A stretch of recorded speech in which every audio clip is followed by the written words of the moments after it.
Today, we're going to unlock a hidden power source that you might literally have sitting on your desk right now. We're going to see how you can turn a standard computer backup into a real powerhouse for long-running backup.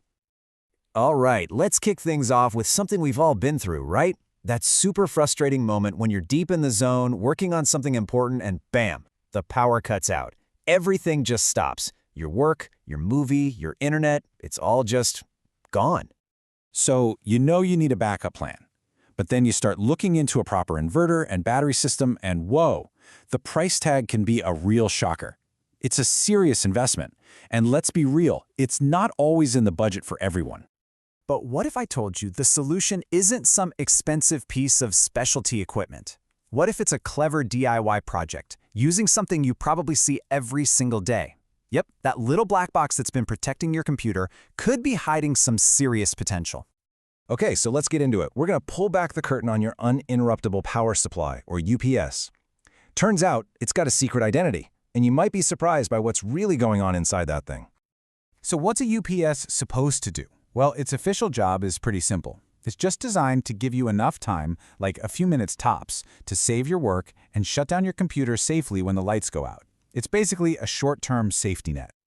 But here's the thing, and our source material from InfoGuide-NG nails it. At its very core, a UPS is already an inverter.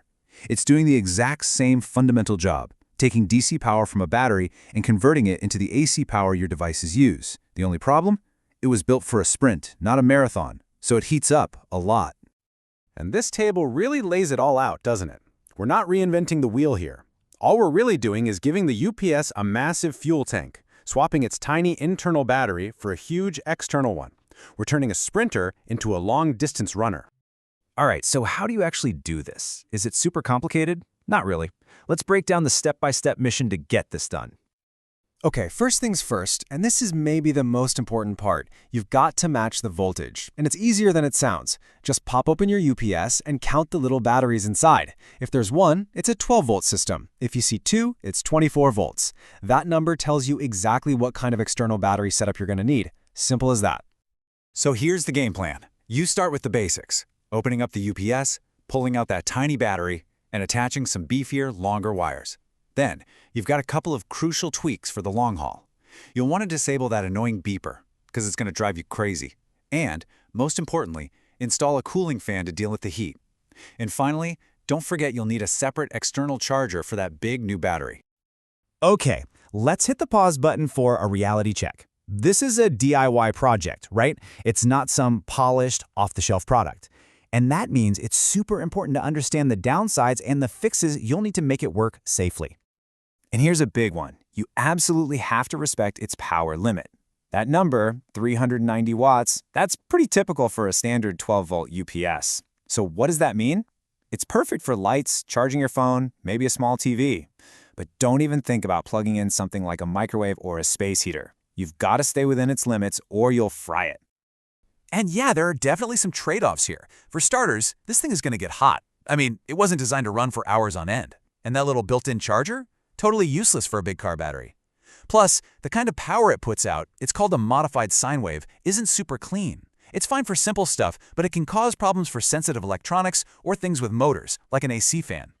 So to make this whole setup actually last, that cooling fan, yeah, that's a must-have. It's not optional. But you know, if you're feeling adventurous and you're good with the soldering iron, you can take it even further. You can swap out some of the internal electronics, like the transistors, for heavy-duty versions, or even upgrade the main transformer. That'll really boost its performance and make it way more reliable. All right, we've covered a lot. The how-to, the warnings, the upgrades. So what's the verdict? Is this DIY project actually for you? You know, here's the bottom line. If you're the kind of person who likes to tinker, if you want a really low-cost way to keep some essentials running when the power goes out, and, most importantly, if you respect its limitations, then this is an awesome, super rewarding project.